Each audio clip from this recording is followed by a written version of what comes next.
আজকে আমি আপনাদেরকে এমন একটি ওয়েবসাইট দেখাবো যেখান থেকে আপনারা ভিডিওর ব্যাকগ্রাউন্ড সাউন্ড দিতে পারবেন যেকোনো মুভি, সিনেমা বা নাটকের মতো করে।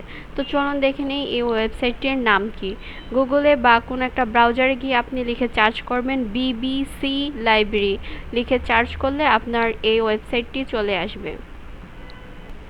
আর সবচেয়ে বড় কথা হলো এই সাউন্ডগুলো কিন্তু কপিরাইট মুক্ত, অর্থাৎ এই সাউন্ডগুলো আপনি যে ভিডিওতে ইউজ করবেন সেটাতে কিন্তু কোনো রকমের কপিরাইট ধরবে না, এবং এটা কিন্তু সহজেই আপনি এখান থেকে ডাউনলোড করে ভিডিওতে ইউজ করতে পারবেন।